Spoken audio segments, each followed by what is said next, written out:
Hola, sean todos y todas bienvenidos a este nuevo video.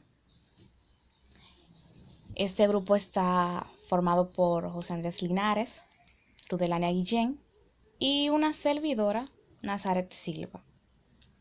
En esta oportunidad les vamos a estar hablando acerca de la microscopía de fuerza atómica, la microscopía electrónica de alta aceleración y la microscopía confocal de barrido láser. Y bien, comencemos. El microscopio de fuerza atómica es la extensión más directa del microscopio de efecto túnel y es especialmente útil en el estudio de superficies de materiales no conductores. Este instrumento,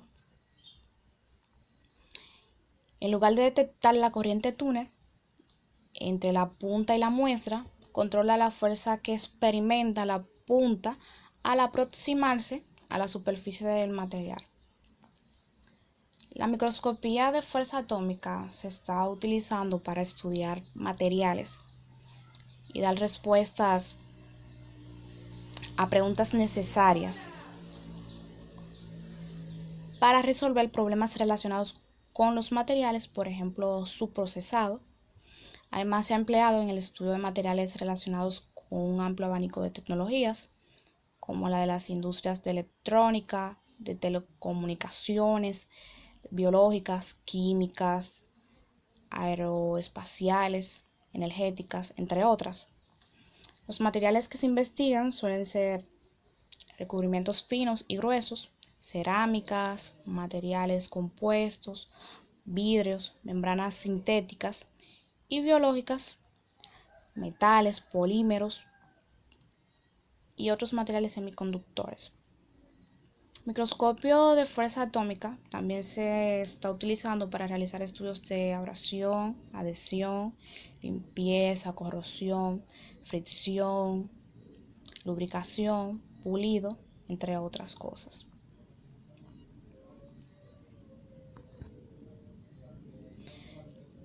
Mediante la utilización del microscopio de fuerza atómica, no solo se pueden obtener imágenes a escala atómica, sino que también se pueden medir las fuerzas aplicadas sobre un material a una escala del nanonewton. Como podemos observar aquí en esta imagen, este es el esquema básico de un microscopio de fuerza atómica, donde podemos observar que en el punto número 1 se encuentra el láser, en el 2 está el espejo, en el 3 está el fotodetector, en el 4 el amplificador, el 5 corresponde al registro, el 6 a la muestra, el punto número 7 a la punta, que también se conoce como sonda de barrido, y el 8 como cantilever. Este término lo utilizaremos en el transcurso de todo el video. Bien, hablemos un poco sobre la historia de este instrumento. El primer microscopio de fuerza atómica se hizo pegando de manera muy meticulosa una pequeñísima punta de diamante al final de una pequeña tira de papel de oro. Final del año 1985, Gerd Binning y Christoph Gerber utilizaron el cantilever para examinar superficies aislantes. Un pequeño gancho al final del cantilever se presionó contra la superficie mientras la muestra fue escaneada por debajo de la punta. La fuerza entre la punta y la muestra fue medida siguiendo la deflexión del cantilever. Esto fue realizado siguiendo la corriente túnel con una segunda punta posicionada por encima del cantilever. De esta manera emergió o surgió el microscopio de fuerza atómica. Como pueden observar aquí, mencionamos a Gerd Binning, a Christoph Gerber, pero también Calvin Quaid fue uno de los científicos responsables del desarrollo de este instrumento. De hecho, en el año 2016 fueron reconocidos por sus aportes a la microscopía con el premio Kavli de nanociencia, como podemos observar aquí.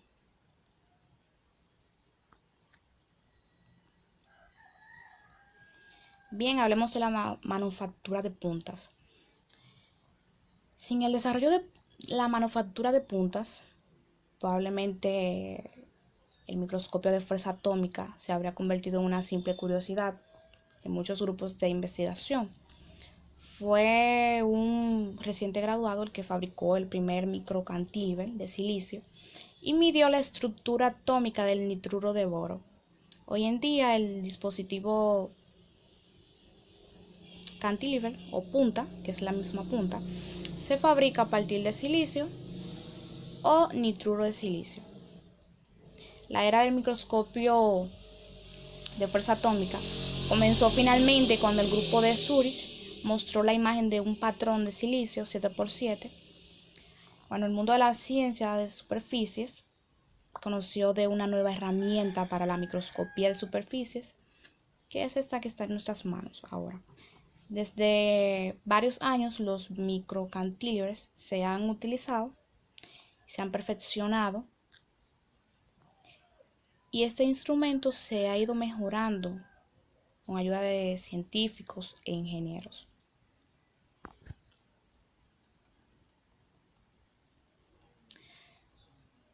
Bueno, hablemos también de sus principios básicos de trabajo. Los principios básicos por los que se rige el trabajo de un microscopio de fuerza atómica son muy sencillos. Una punta muy fina se barre de manera automática sobre una superficie mediante un mecanismo de retroalimentación que permite que unos escáneres piezoeléctricos mantengan la punta interaccionando con la superficie a fuerza constante. De esta manera se obtiene información de alturas, topografía o también a altura constante para poder obtener información de fuerza respecto de la superficie de la muestra. Las muestras se fabrican normalmente de silicio o nitruro de silicio, extendidas hacia abajo desde el final del cantilever. En general, los cabezales del microscopio de fuerza atómica, donde se encuentra el cantilever, la punta y la muestra, que es donde se realiza la medida, claro está, posee un sistema óptico de detección en el cual incide el láser reflejado por el cantilever.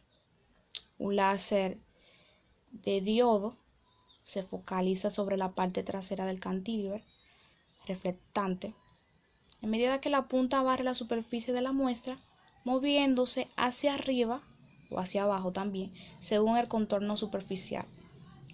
El haz láser se refleja con un determinado ángulo en función de la deflexión sufrida por el cantilever e incide en una posición concreta de un fotodiodo de 2 o 4 elementos.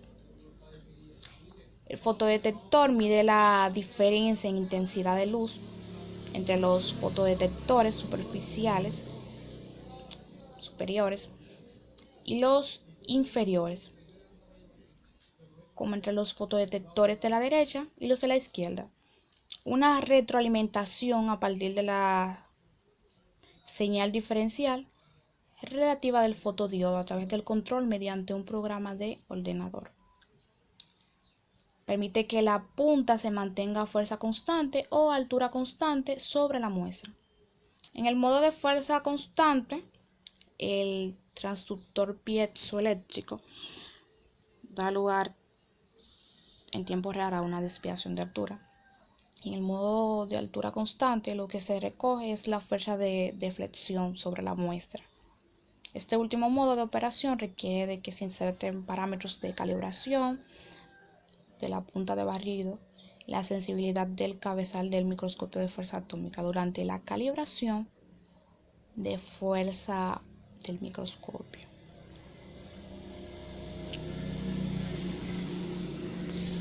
Algunos microscopios de fuerza atómica pueden trabajar con obleas de 200 milímetros. El primer propósito de este instrumento es medir cuantitativamente la rugosidad superficial con una resolución nominal lateral de 5 nanómetros y vertical de 0.01 nanómetros en todo tipo de muestras.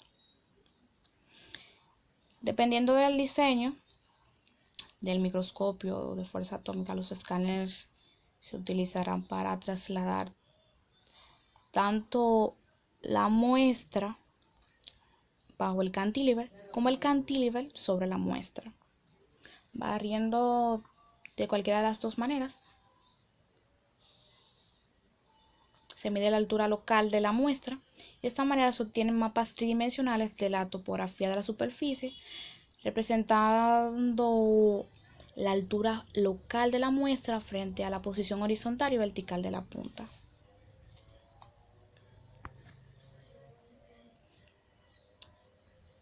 Bien, en cuanto a la resolución, este concepto de resolución en microscopio de fuerza atómica es diferente del de microscopios basados en algún tipo de radiación, porque las imágenes obtenidas por este microscopio son tridimensionales.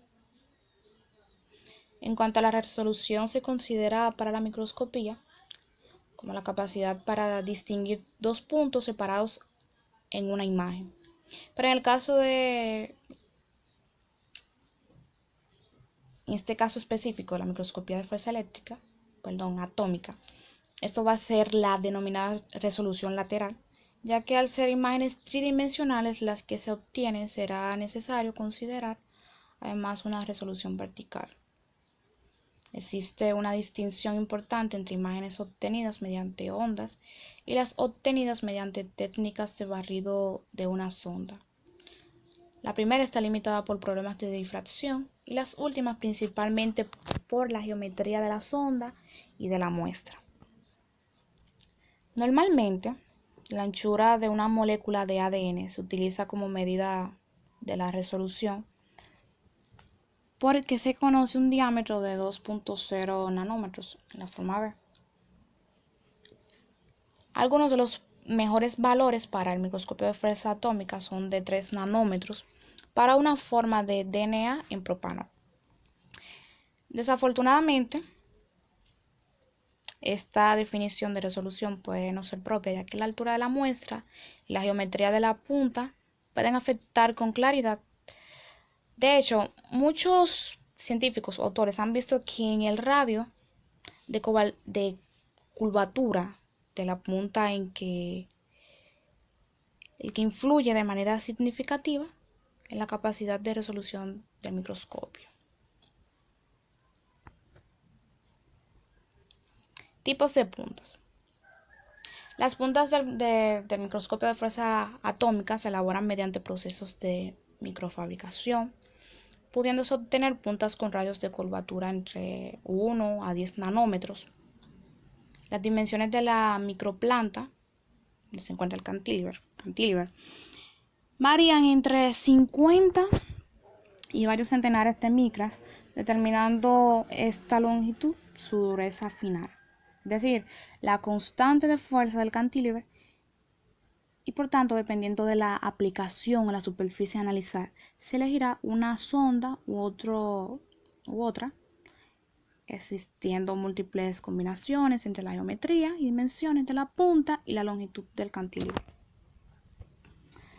Las microplantas pueden ser de diferentes formas. Por ejemplo, como pueden observar en la imagen, las de forma triangular se pueden utilizar para las medidas de fricción y en medio líquido debido a su mayor estabilidad, y las de forma rectangular se suelen utilizar para realizar experimentos al aire. La elección de la punta más apropiada para cada tipo de experimento es uno de los pasos previos más importantes.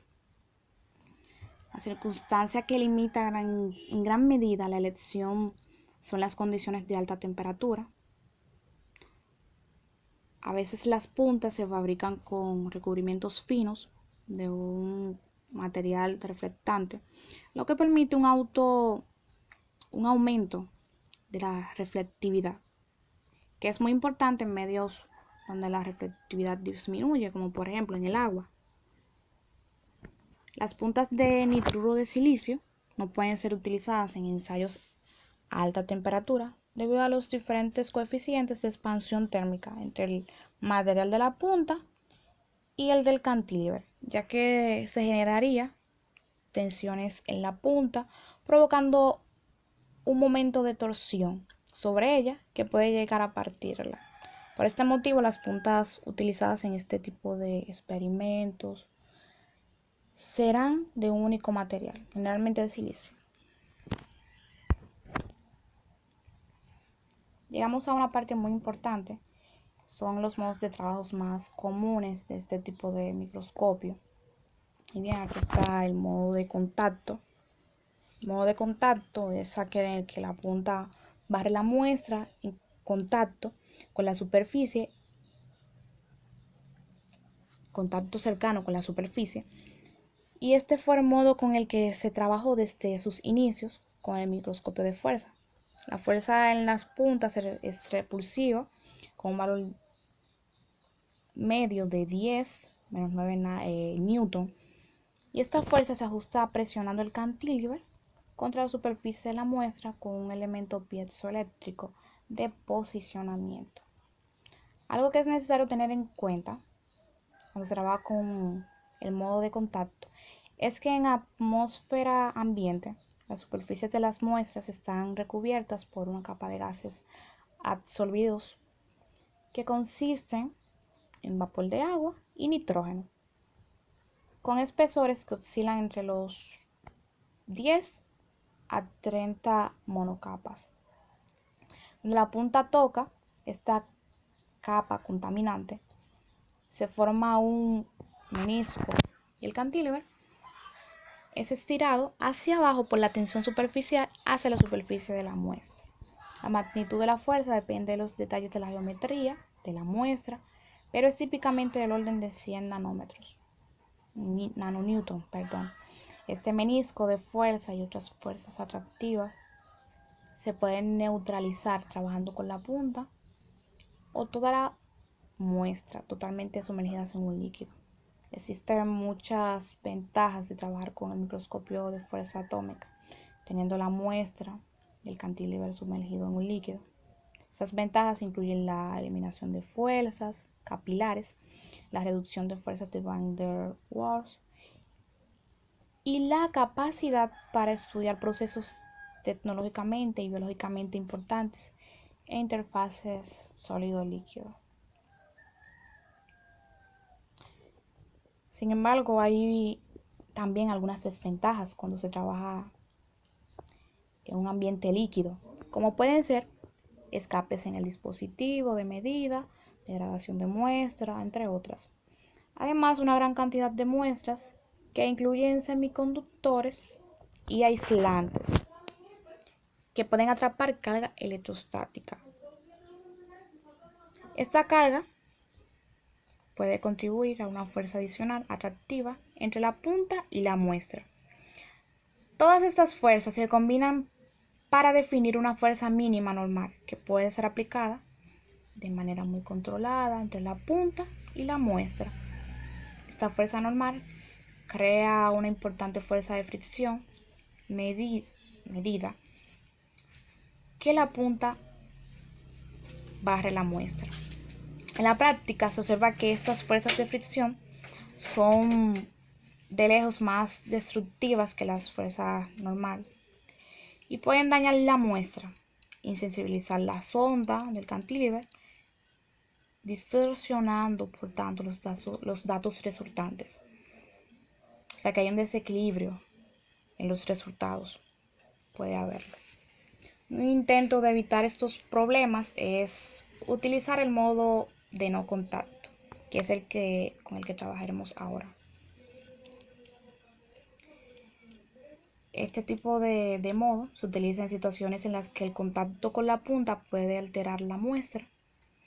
En este modo de trabajo, la punta se sitúa a 50, de 50 a 150 angstrom por encima de la superficie de la muestra, lo que se detectan son las fuerzas atractivas de Van der Waals entre la punta y la superficie de muestra, construyéndose imágenes topográficas barriendo la punta sobre la superficie de la muestra. Desafortunadamente, las fuerzas atractivas que ejerce la muestra son mucho más débiles que las utilizadas en el modo de contacto,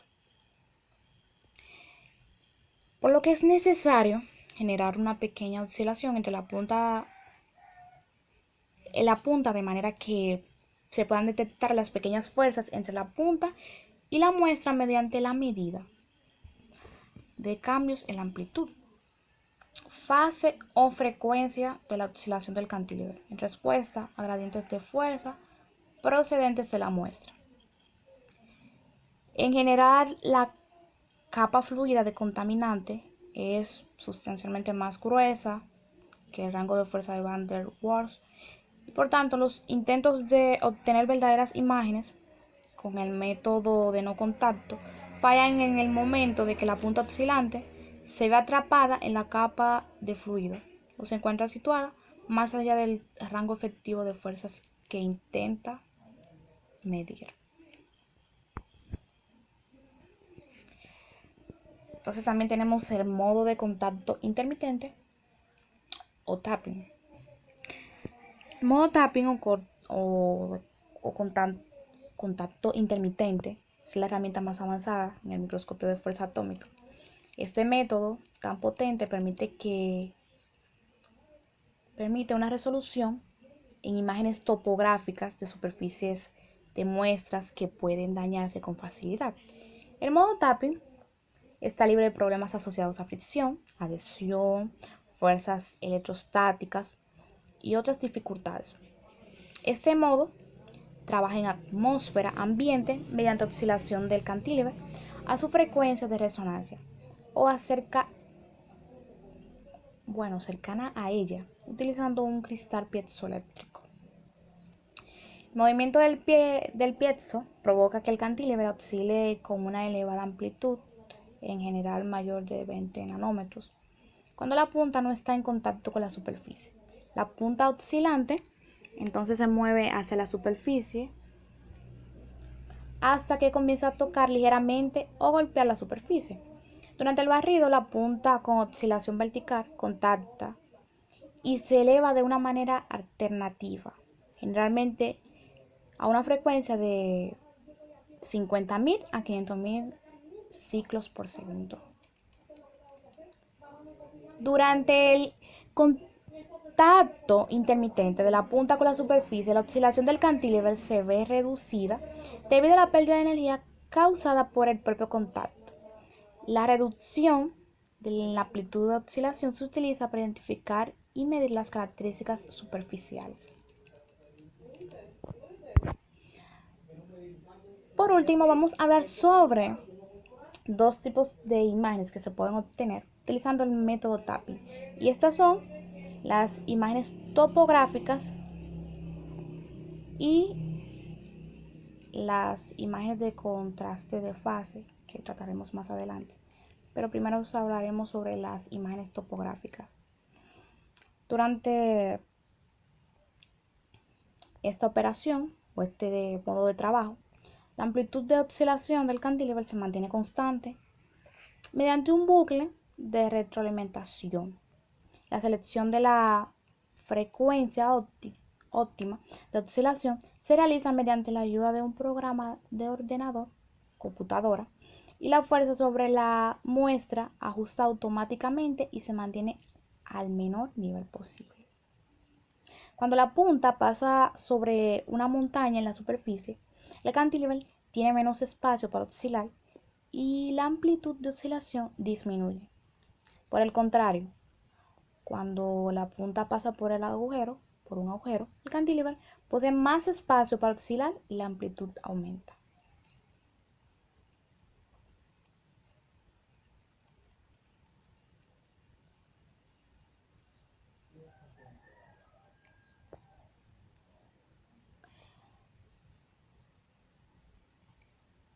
El modo tapping previene tanto que la punta se queda en cierta manera pegada a la muestra, causando daño durante el barrido, contrario de los modos de contacto que tratamos anteriormente y el de no contacto. Cuando la punta toca la superficie, posee suficiente amplitud de oscilación como para que no afecten las fuerzas de adhesión. También no se producen desgarros o arrastre de muestra debido a fuerzas de cizalla, ya que las fuerzas aplicadas son siempre verticales. Otra ventaja de este tipo de modo de trabajo, modo tapping, es su amplio intervalo lineal de trabajo. Esto hace muy estable el sistema de retroalimentación vertical, permitiendo medidas altamente reproducibles.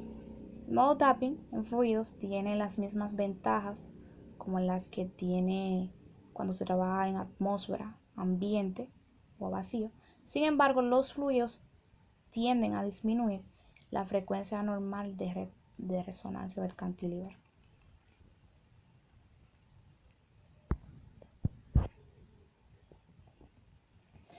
Aquí, como podemos observar, esas son unas imágenes de contraste de fase. Y estas también se obtienen mediante el trabajo con el modo tapping y se pueden obtener un tipo de imágenes particularmente útiles cuando se quieren analizar sistemas de polímeros heterogéneos con dominios de distintas propiedades mecánicas. Hola, soy su compañero José Andrés Linares y hoy le estaré hablando, al igual que mi compañera Nazaret y mi compañera Rudelania, del tema microscopía. Pero en esta ocasión, microscopía de alta aceleración o de alto voltaje. Verán, para entender más claramente este tema, vamos a definir primero lo que es el concepto de microscopía. ¿Qué se entiende por microscopía? Bueno, llamamos a microscopía al conjunto de técnicas y métodos destinados o que se usan para hacer visible los objetos de estudio. Un ejemplo, en la ciencia que estamos estudiando, que es la biología molecular y celular, nuestro objeto de estudio es la célula. Entonces, gracias a la microscopía, que son las técnicas y métodos a través de un instrumento, hacen visible la célula, ya que la célula es algo que está fuera de nuestro rango de visión o de nuestro rango de visión de nuestro ojo normal. Entonces, con la microscopía esto es posible, la podemos ver, pero como lo dice su nombre, microscopía de alta aceleración o alto voltaje, necesita de un instrumento. ¿Cuál es ese instrumento? Bueno, el instrumento es el microscopio de alta aceleración o de alto voltaje, que es este que se ve acá, o este es un modelo de ellos. Si ven, este modelo es pequeño, ya que se han fabricado numerosos microscopios de este tipo que miden hasta 10 metros de altura. O sea, eso es extremadamente grande.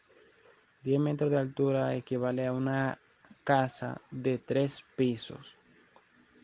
Y han llegado a pesar hasta 22 toneladas, o sea, 22.000 kilos. Pero este que está acá es uno pequeño. ¿Cuáles son las características principales? Bueno, la característica principal de este microscopio es que acelera electrones. Sí, por eso su nombre, microscopio de alta aceleración. Acelera electrones. Pero ¿cómo este microscopio o cómo llega a acelerar estos electrones? Este microscopio llega a acelerar estos electrones con voltaje, con muchos voltios, con 1.000.000 de voltios. Entonces de ahí también recibe el nombre de microscopio de alto voltaje, porque le da una aceleración a los electrones con 1.000.000 de voltios y le da la energía suficiente para atravesar muestras gruesas hasta de varios micrómetros de espesor. Entonces, si recordamos bien, ¿qué es la energía cinética? La energía cinética es la energía que lleva un cuerpo cuando está en movimiento. O sea, este microscopio acelera los electrones con una energía de 1.000.000 de voltios. La muestra está colocada en este lugar acá. Esto va cerrado, entonces esta columna es donde se aceleran los electrones que posteriormente atravesarán la muestra que se encuentra de este lado. Entonces, estos electrones acelerados a esa gran aceleración, a esa gran velocidad, perdón, logran cruzar la muestra. Entonces, ¿qué logramos con esto? Con esto logramos una ventaja, es que nos da información del espesor de la estructura o de la célula la cual estamos trabajando. Entonces, cuando los electrones pasan a través de la muestra, dan una información, pero esa información no solamente, por esa información es una información que es transmitida a través de esta pantalla, dando una organización tridimensional de la célula. ¿Ven? Entonces, mientras los electrones van traspasando la muestra, van dando una información del espesor. Es por esto que con este microscopio se logra una estimación de una imagen tridimensional de la muestra o de las células que se estén visualizando. En la biología, en la aplicación, en la biología este microscopio es de muy útil para entender la organización tridimensional de la estructura celular. Se han utilizado esta microscopía en corte de varios micrómetros donde se encuentran células enteras. Entonces se han podido observar la célula y más o menos se pudo visualizar su forma tridimensional. Pero el campo de aplicación más grande de este microscopio se emplea en metalurgia. ¿Qué quiere decir esto? Metalurgia es para el estudio de metales o de láminas finas. Si recordamos, volveré para atrás para ver. Si recordamos, decíamos que este microscopio lo que hace es acelerar electrones con un voltaje de 1.000.000 de voltios que posteriormente traspasarán la muestra. Entonces, si son muestras metálicas, darán una mejor imagen, o sea, es como que dan un mejor resultado de visual. Si la muestra es metálica, entonces por eso es que se usa más en metalurgia, pero también se usa en la biología molecular y celular. A continuación les mostraré una fotografía tomada con este microscopio. Esta fotografía es el citoesqueleto.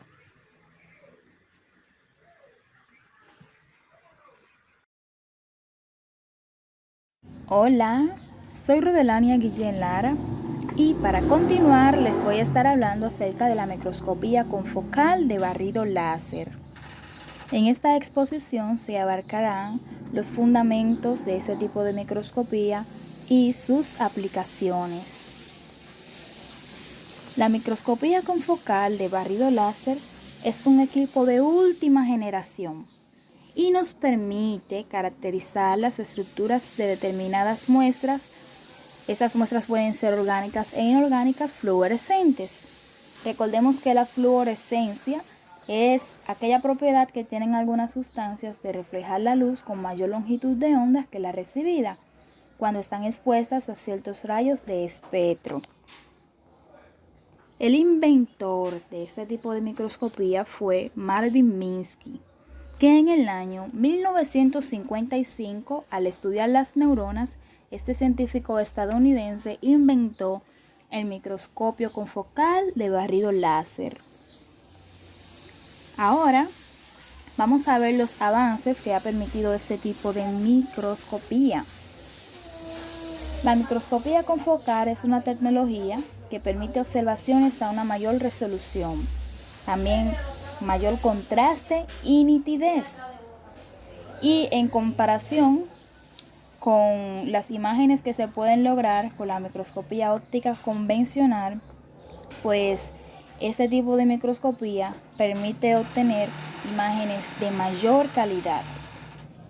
Sucede que en la microscopía fotónica clásica, el tejido debe cortarse finamente para ser examinado y mientras más delgado sea, más nítida será la imagen. Pero con este método se pierde la información tridimensional durante el corte. Más, con el microscopio confocal, esas limitaciones han sido superadas, ya que este instrumento permite realizar cortes ópticos finos a muestras de tejidos más o menos gruesos y realizar construcciones en 3 dimensiones a partir de cortes seriados. En esta imagen podemos ver una comparación entre dos micrografías de una célula en mitosis. A la izquierda se puede apreciar una imagen donde la profundidad de campo abarca prácticamente todo el espesor de la célula y en consecuencia la imagen se ve un poco borrosa a pesar de estar enfocada. Pero a la derecha se observa una imagen obtenida con el principio confocal, que consiste en un corte óptico de la célula donde se captura la fluorescencia que procede únicamente de las estructuras que están en el plano de enfoque y como podemos ver la imagen que se obtiene es mucho más nítida. Lo que sucede es que este tejido de microscopio utiliza técnicas de filtrado que eliminan la luz que proviene de los planos de afuera del foco y esto permite controlar la profundidad de campo y el resto de la muestra preparada que no puede ser enfocada aparece de color negro y por eso la imagen aparece mucho más clara, entonces tiene más calidad. Y otras ventajas que tiene este tipo de microscopio es el uso de la fluorescencia.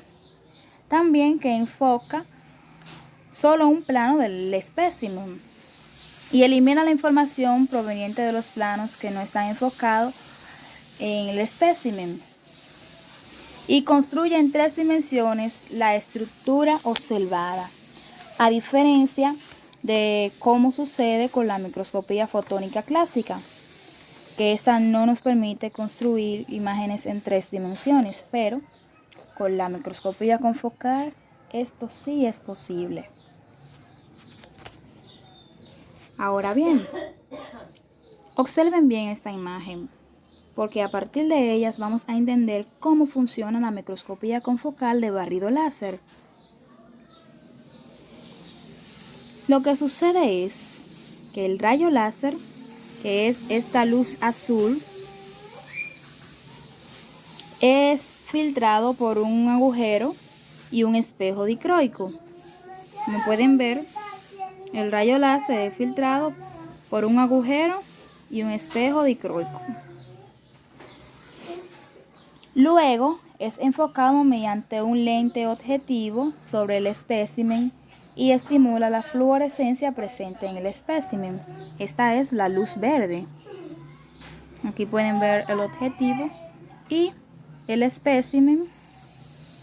El que está enfocado es la línea continua y el desenfocado es la línea descontinuada. Entonces, la fluorescencia es recolectada por el objetivo y dirigida al espejo dicroico que la refleja y la dirige hacia un detector. Aquí podemos ver el detector. Y un segundo filtro se coloca frente al detector, aquí en el frente, y solo deja pasar la luz proveniente del plano de enfoque, que es la línea continuada, como podemos ver. La luz coherente del rayo láser es dirigida por el espejo hacia el espécimen, iluminándolo punto por punto.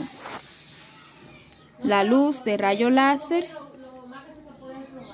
es dirigida por el espejo hacia el espécimen, iluminándolo punto por punto. Entonces, la fluorescencia resultante es medida punto por punto. Para obtener la información completa, el rayo láser debe ser desplazado por todo el espécimen en planos X, Y y Z. Y este proceso es lo que se conoce como escaneo o barrido láser. Y ya para construir las imágenes finales a partir de los datos obtenidos, se emplean programas de computación adecuados. Entonces, esto es lo que sucede con la microscopía confocal de barrido láser. Aquí podemos ver algunas construcciones tridimensionales a partir de cortes ópticos obtenidos con este tipo de microscopio, el cual estamos estudiando hoy. En la A podemos ver un grano de polen. Esta, la B, es una muestra de hígado de ratón. Este es un corte grueso de la corteza cerebral de rata. Y esta imagen es la autofluorescencia de una porción de raíz de helecho. Ahora les voy a estar hablando acerca de las aplicaciones de este tipo de microscopía. En investigaciones en el campo de la biología celular y biomédica, es muy útil para medir procesos dinámicos, para realizar videos de células vivas. También es utilizada para medir actividades enzimáticas, reacciones de oxidación, pH intracelular, fagocitosis, apoptosis y comunicaciones intercelulares. Estos son términos que ya hemos visto en otras asignaturas, por lo tanto ya nos son familiares. Por ejemplo, en bioquímica vimos las reacciones de oxidación, hemos visto ya el término del pH, en botánica vimos fagocitosis, por lo tanto conocemos estos términos. También es utilizada en estudios de ADN y ARN y en cirugías y otros métodos clínicos. Como hemos visto, el instrumento se ha utilizado para visualizar estructuras celulares y subcelulares, permitiendo así dilucidar mecanismos fisiológicos, patológicos y toxicológicos de distintos organismos, animales y vegetales. Bueno, esto ha sido todo por este tema. Espero que hayan comprendido toda la exposición completa y gracias.